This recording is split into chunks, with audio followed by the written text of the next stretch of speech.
Hello guys, in the next 20 minutes I will show you the most broken rune farming methods in Elden Ring. You'll learn how to farm up to 30 million runes per hour with zero risk, boost your farming by an extra 50%, and become overpowered from the start of the game. We've tested every method and selected the most effective ones, from early game tricks to DLC cheese. We'll break down each strategy with exact rune numbers and optimized routes to maximize efficiency. And at the end of the video, I'll show you the fastest way to get from this guy to this, while most players will still be stuck looking like this. So grab a snack, get comfy, and let's dive in. Method 1. Big balls. Like most legendary things in this world, it all begins with a pair of big steel balls. This is the Dragon Barrow Boulder's rune farming method. To get here, simply head to this swampy area north of the Third Church of Marika. Enter this teleporter here, and make your way down to Lenny's Rise. After you reach the site of grace, mount your horse, ride downhill, and wait for the rolling ball to spawn. Dodge it, then quickly return to the grace and repeat. It will give you 2,000 runes per boulder, or 8,000 runes per minute. Doesn't sound impressive enough, right? How about we make that 3,000 runes per boulder? We need Gold-Pickled Fowl Foot and Scarab Talisman. Together, they'll boost our farm by 50%. That's why it's important for us to get them as early as possible. Let's start with the foot. We've got two options here. Collect chicken feet across the entire map and hope the lands between ice don't deport us for this. Or get the book and unlock the ability to craft them. I chose the second option and went after the book. So I go to Murkwater Cave, then watch my bodyguard killing the tough invader, and continue to the end of the cave until I find this ominous yellow fog gate. Walk through it and nothing will happen, until you open the chest with some rich hobby clothes. But wait a minute. That chest doesn't belong to you. It belongs to Patches, and he'll fight you for it.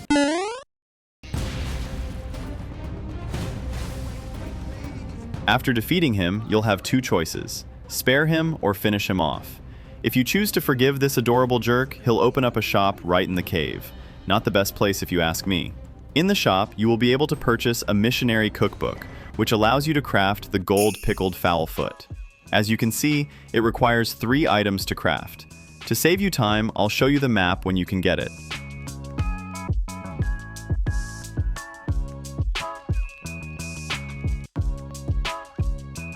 Then, we need to get the Gold Scarab Talisman to increase your rune acquisition by 20%. To get it, you should go to the Caelid area, then to the Smoldering Wall site of Grace.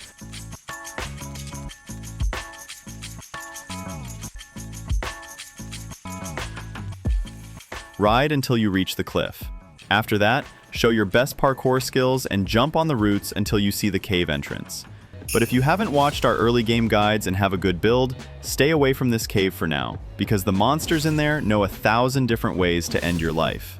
But if you're more confident than Jason the Ween at the Streaming Awards, you can give it a try at level 1. Anyway, after you kill the Cleanrot Knights at the end of the abandoned cave, you will finally go the Talisman. Equip it and eat the Gold-Pickled Fowl Foot, and you will get 50% bonus to your rune farming. That means that instead of getting, say, 2,000 runes for that boulder, you'll instead get over 3,000 runes. And here is the final table of how many runes we can get in an hour without the buffs, and here is with the buffs. Good, but not great, so we are going to move to the next method. Method 2, the Old Dragon. Our next method is related to the dragon, but unfortunately we're not Targaryens. And Season 3 of House of the Dragon isn't out yet, so make it a pet isn't an option.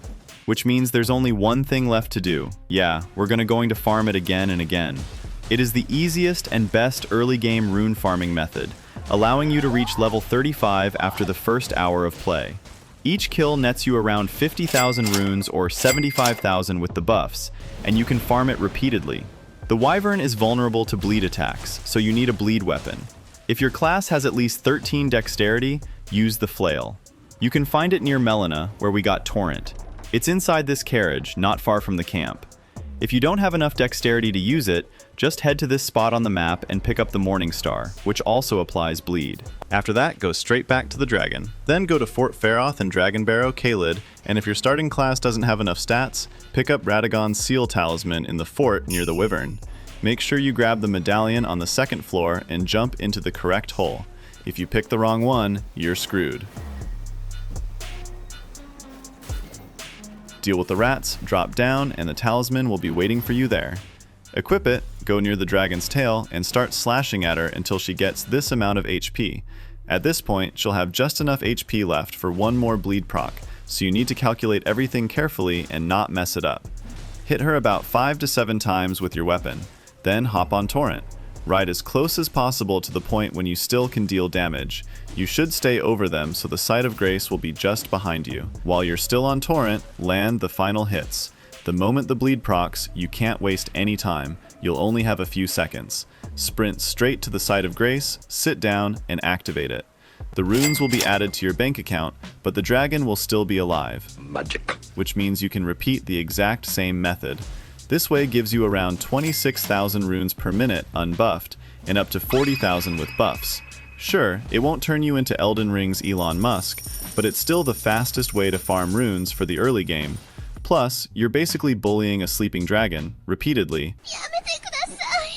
Hey, nobody said becoming Elden Lord was ethical. This method is better than balls, but we can speed it up even more. For that, we need one specific item, the Death Poker. To get it, head to this Site of Grace in Caelid, wait until nightfall, and move toward this skull. That's where the Death Bird will spawn. The funny part is that even at level 1, you can kill it easily. All you have to do is stand on this exact spot and wait for the bird to jump off the cliff, then let gravity do the rest. Man, I'm dead. We explain this in more detail in our other video, so you can check it out right here. With this weapon now in hand, you can get over 100,000 runes every minute. It's genuinely the best way to farm runes from early to mid-game, and it's not even close. Here's the table of how many runes can be obtained with the flail, and here is the Death Poker. Method 3, Mohgwyn Palace Glitch. Now for a few endgame farming methods. Hackerman. All of which can be done in Mohgwyn Palace, the home of Elden Ring's bona fide brother abductor, Mohg. Welcome, honored guest, to the birthplace of our dynasty. There are 2 ways to get here. The first method, which is something you can do early on in the game, is to finish Varre's questline. You might remember Varre. He's this dude. Yeah, the same guy who called you maidenless. After meeting the 2 fingers at the Round Table Hold, he'll move to this church in Liurnia. Speak to him here to begin the questline. He'll first give you 5 festering bloody fingers, a multiplayer item you can use to invade other players online. To complete this part of the quest, you'll need to invade players online a total of 3 times. Or, you can head to the Riveblood Ruins in Altus Plateau, and you'll find this invasion sign. Enter it, defeat the NPC,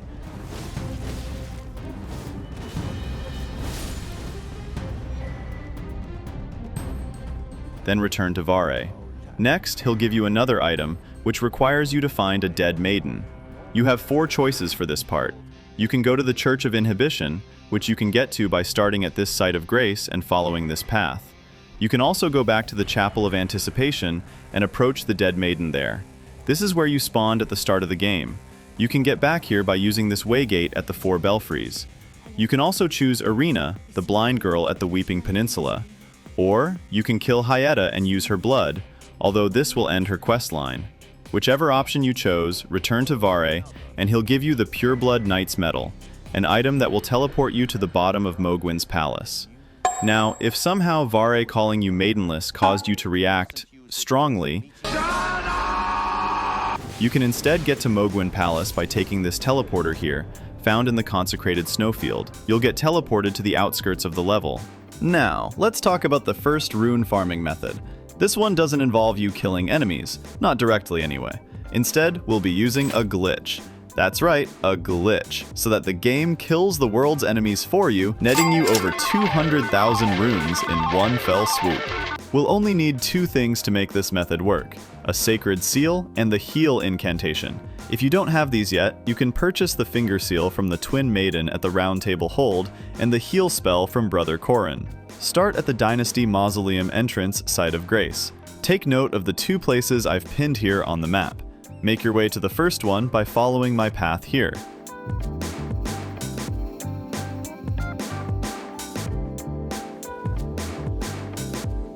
Once you reach this tree, head to this spot. Slowly jump up like so using Torrent, you're ready to head to the next location. Head to the next pinned area until you reach this bloody ledge here, and then stand at the edge, pop your consumable, and step off. The moment you step off the ledge, cast the spell and hold it. Just keep holding it and you should keep falling and falling until you break away from the game's map. After about a minute, you'll receive about 200,000 runes, after which just open your map and fast travel back to the site of grace. Repeat the method as needed. Basically, what happens here is that as you step off from the ledge, holding your spell prevents the kill zone from triggering, which allows you to continue falling unharmed. Once you reach a certain limit, the map, which is now above you, despawns, and the enemies on the map get killed instantly. You may not have eliminated them yourself personally, but you earn the runes for them anyway. The run back to the fall spot and the actual fall itself should take about a minute and a half, if not more, which means this method roughly translates to about 80,000 runes per minute. However, it can be tricky to do and requires you to run around a lot. Method 4. Mohgwyn Bird Lure. For this one, all you'll need is a bow and arrow. That's it. Start at the Palace Approach Ledge Road site of Grace, head over to the cliffs to the northwest, and look over to the area below to find a lone giant bird that's hanging out in this bloody swamp. It's not the ideal nesting spot for birds, but hey, I'm not here to judge. See, the thing here is that this bird isn't the brightest. What we want to do here is to trick the bird from meeting the abyss below, and the way to do that is very easy. While standing on this ledge, simply pull out your bow, aim, and shoot the bird. For some reason, this will cause the bird to charge at you, not knowing you're meters away and standing on a different cliff. And since this bird is too chonky to fly, it just accepts its fate and perishes. With your buffs, you'll receive around 17,000 runes each time the bird falls. The process should take about only 10 to 15 seconds, meaning this method can net you around 80,000 to 100,000 runes per minute. This method is great because it is very easy to do. Plus, you'll only need a bow and arrow to make it work. Method 5. Albinauric farm. After you've defeated the Elden Beast and essentially beat the main game, you'll have the chance to do this next farming method. I'm talking about this one. Yes, these poor Albinaurics. They ask you how you are, you just have to say that you're... They've been through so much, but not enough apparently. What you'll need for this method is this weapon. This is called the Sacred Relic Sword. You get it by trading the Elden Beast's remembrance with Enya. Once you have it, this is all you have to do. With buffs, that's around 20,000 runes in one attack with the Sacred Relic Sword's Ash of War. This whole process only takes about 10 seconds to do, which means you can receive 120,000 runes per minute by only doing this. Believe it or not though, there is a way to make this farming method even more efficient. By making sure your Ash of War deals enough damage to the Albinaurics, you'll trigger something called the Overkill bonus, which increases the number of runes you'll get by 20%. This happens when the damage you deal exceeds 150% of the enemy's max HP.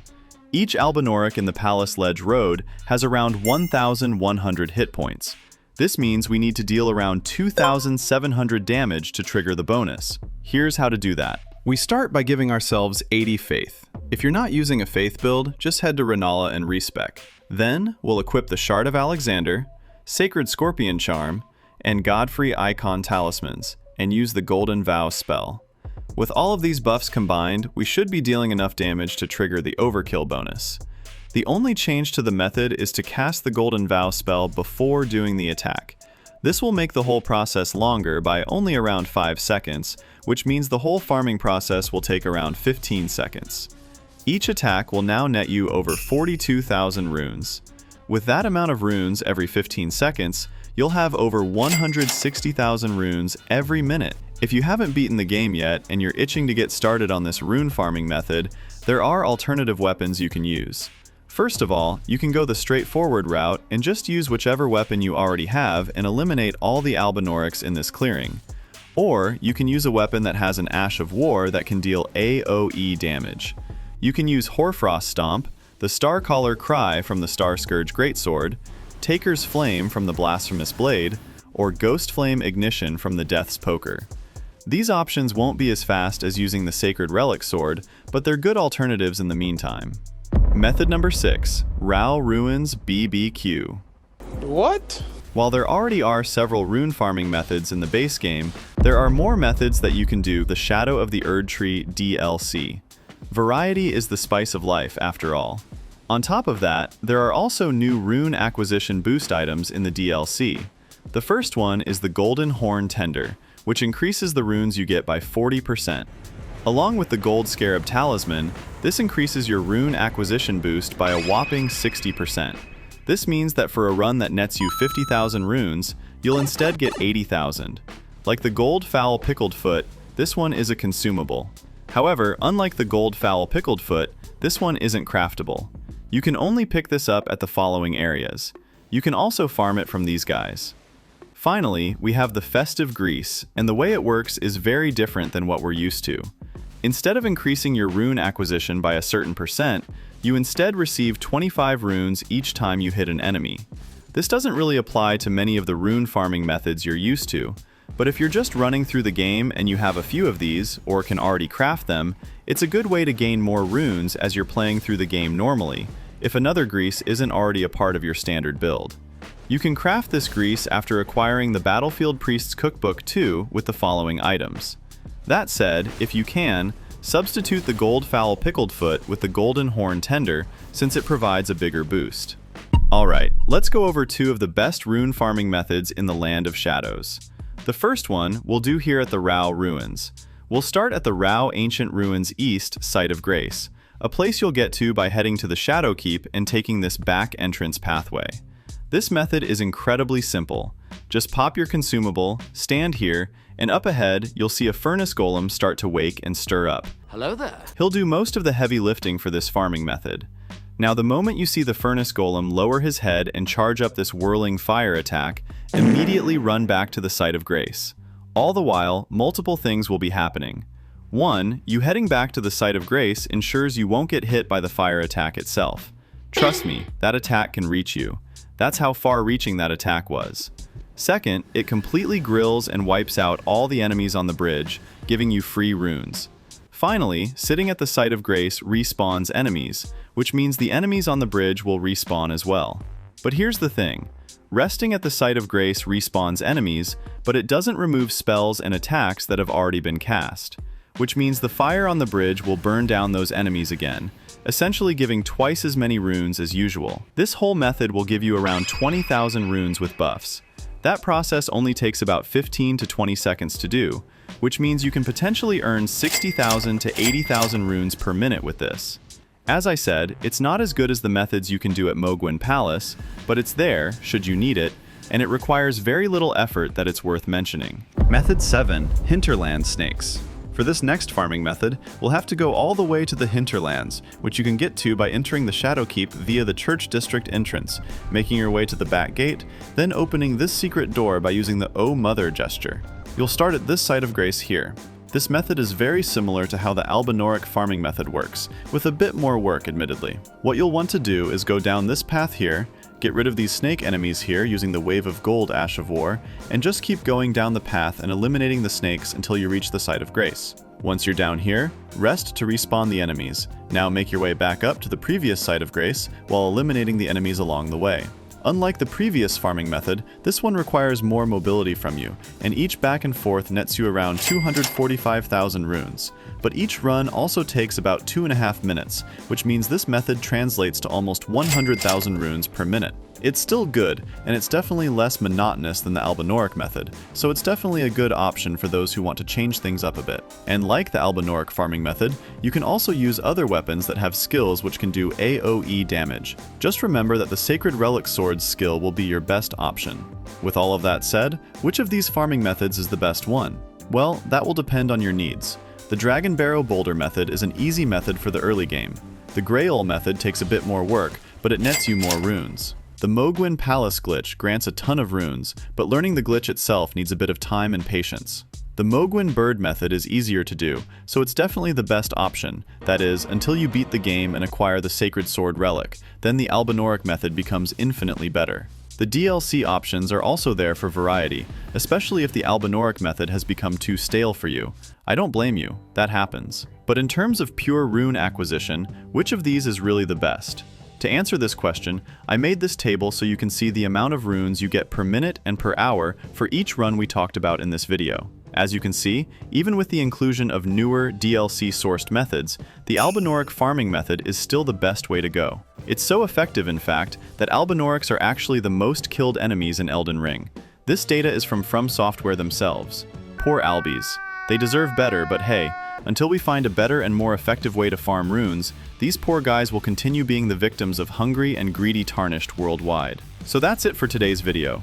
Did you learn something new? Are there any good rune farming methods that we missed? Let us know in the comments below. Better yet, join our Discord channel and let us know there. If you want more Elden Ring content, click any of the videos you see on screen now. This is Hawk Live, signing off.